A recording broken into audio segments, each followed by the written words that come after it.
Hello, this is News Mongolian MNB World. I am Jugdranbold. And for our top stories, Mongolia marks 75 years of human rights commitments. In the past, the Global Fund provided Mongolia with $91 million in funding. The Mongol Khan concludes its run with 40,000 audience members in 14 days. For other news, stay with us.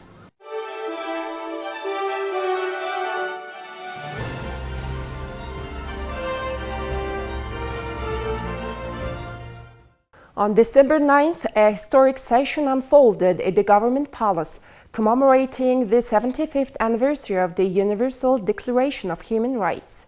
This landmark event hosted distinguished figures, including Prime Minister Oyun-Erdene, government officials, and representatives from various international organizations. The solemn occasion was attended by members of parliament, agencies and bodies that directly report to parliament, heads of diplomatic missions, representatives from the United Nations and its specialized agencies, and members of the National Human Rights Commission. Adopted by the United Nations General Assembly on December 10, 1948, the Universal Declaration of Human Rights is a testament to the inherent value and dignity of every human being. The document proclaims unalienable rights for all, transcending geographical and social boundaries. The United Nations Interparliamentary Union, recognizing the paramount importance of safeguarding human rights, urged parliaments worldwide to take proactive measures in this direction. Since gaining full membership in the United Nations in 1961, Mongolia has ratified 294 multilateral international agreements, including 8 fundamental human rights conventions and 40 accompanying agreements. Mongolia's commitment to fulfilling these obligations is evident in its consistent efforts involving the submission of reports and the implementation of conclusions and recommendations to the United Nations and other international organizations. The Parliament of Mongolia convened this commemorative session not only to mark the 75th anniversary of the Universal Declaration of Human Rights, but also to acknowledge other historical milestones. The spirit of declaration reverberates in Mongolia's constitution, in which unalienable human rights find robust guarantees. The Global Fund has been supporting projects in Mongolia for over 20 years. The project team reports that initiatives aimed at combating AIDS and tuberculosis are being implemented in phases, and significant progress has been achieved during this period. During the last 2 decades, the Global Fund has contributed $91 million in funding to Mongolia. Additionally, a further $16 million is scheduled to be provided between 2024 and 2026. Tuberculosis testing is currently conducted exclusively at provincial centers or district hospitals in Mongolia. To address this, a nationwide initiative has been implemented to collect samples from suspected tuberculosis cases residing in remote zones and transport them to provincial centers while adhering to infection control protocols. Presently, 331 SOMs actively participate in routine sample transportation. Through this system, an average of 13,000 human specimens are transported annually, ensuring a customer-friendly care approach. The focus of our project activities will be directed towards diagnosing the remaining 50% of cases that have not yet been diagnosed. Additionally, plans are in place to collaborate with the other partner entities, including the Ministry of Health, the Government of Mongolia, provincial and district hospitals, as well as governmental and non-governmental organizations operating in this field. Throughout the project implementation period, 97,000 cases of tuberculosis were identified and treated. Moreover, the initiative has successfully prevented over 1 million individuals from contracting the disease. Additionally, over 700,000 people in high-risk groups have undergone preventive examinations. Due to the Global Fund-supported project, Mongolia has achieved and maintained a very low prevalence of AIDS in the population, below 0.05%, positioning it as one of the countries with excellent achievements globally. Notably, there have been no reported cases of virus transmission from mother to fetus. The Ministry of Health has effectively utilized grant funds to prevent and detect tuberculosis among thousands of citizens, leading to the implementation of various tuberculosis case services with the support of these funds. Approximately 30% of the total registered cases of HIV infection in Mongolia have been identified through this project. Presently, there are an estimated 645 individuals at risk of infection, with 367 cases or 47% having been diagnosed. Over the medium term, efforts are underway to transition towards full government responsibility for the initiatives being carried out with the financing support from the global funds. The play is State Without a Seal, written by the esteemed poet Lauksurang, underwent a captivating adaptation by director Bator for the Mongol Khan. The adaptation graced the London Coliseum and the prestigious West End, enthralling audiences from November 17th to December 2nd, with 17 mesmerizing performances. The play, which skillfully interweaves Mongolia's rich history, cultural tapestry, traditional arts, national dances, and vibrant costumes, drew an impressive audience of 40,000 over 2 weeks. The Mongol Khan not only showcased the immense talent and skills of Mongolian artists, but also served as a cultural showcase, transcending borders and elevating Mongolia's international profile. This year, Mongolia and United Kingdom marked the 16th anniversary of diplomatic relations. We opened the anniversary celebration on January 23rd with Mongolian Cultural Days, and now in December, we are closing the year of events with the Mongol Khan. This is the first time a Mongolian play was staged in London as part of the state policy on promoting Mongolia's creative industry. This project was supported by state and private organizations.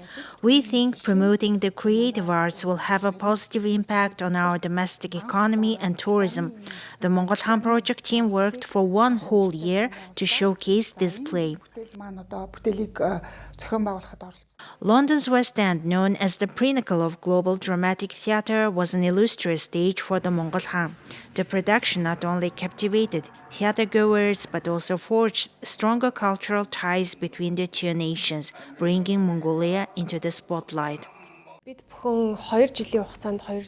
For the past 2 years, more than 200 Mongolian and international team members worked hard to bring this play to a British audience. I would like to thank our team members and everyone who has supported us during this project.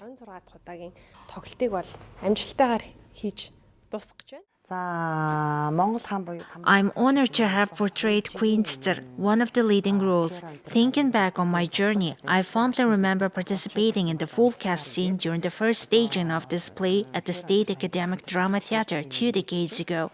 As fate would have it, in the latest staging with a different ensemble, I was given the role of Queen Tsar. The new adaptation by director Bator marks my 300th performance of this play. A magnificent portrayal of Mongolian history and artistic culture, each performance played to packed houses, prompting additional shows to meet the demand of an enchanted audience. Please take a look at currency exchange rates provided by the Central Bank of Mongolia.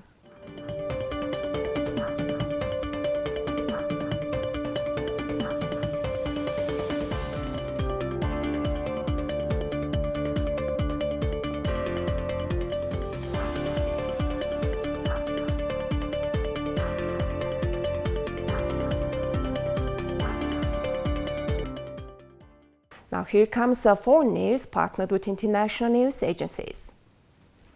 The head of the World Health Organization, Tedros Adhanom Ghebreyesus, warned on Sunday that Gaza's health system was on its knees and collapsing, with its capacity reduced by 2/3, even as needs have soared.